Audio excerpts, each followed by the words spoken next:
kolegun ton atje me Armand Xhelilin. Përshëndetje Mandi.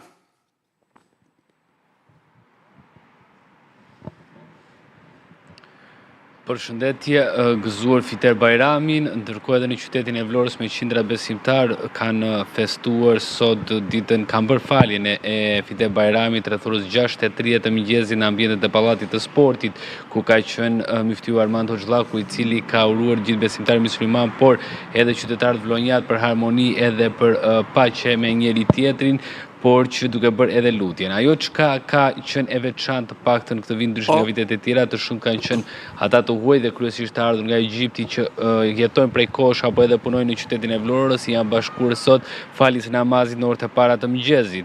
Falja është bërë në Pallatin e Sportit, sikurse përmenda edhe më herët, kjo për shkak edhe të mos funksionimit të xhamisë së Plumit të qytetit të Vlorës, e cila që prej dëmtimeve që pësojnë nga përmbytja në qytetin e Vlorës nuk u arrit të vijë më në funksionalitet, prandaj edhe faljet bënë në ambiente të tjera sikurse ishte i Pallatit të Sportit.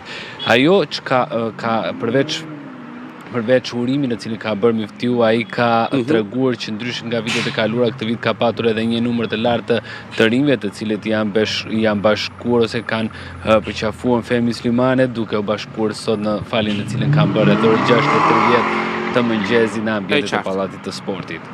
Mirë, faleminderit Mandi, ndjekim dhe mesazhet që janë dhënë nga Vlora për gjithë besimtarët, teksa në është bashkuar kolegja Mimoza Sinana nga Berati, me njërë pas mesazheve të Vlorës do të shkojmë në Berat. Krizave që jetojmë, botërore, personale, familjare, shoqërore, ka qaste, ka sezone që Zoti na ndriçon me to dhe na tërheq me to drejt mirësisë. Unë lut Zotin që këtë mirësi ta shpërndajë në të gjithë familjet shqiptare dhe vlonjake. Faleminderit shumë. Dua që lufta të mbarojë. Ja kish mesazh më bukur.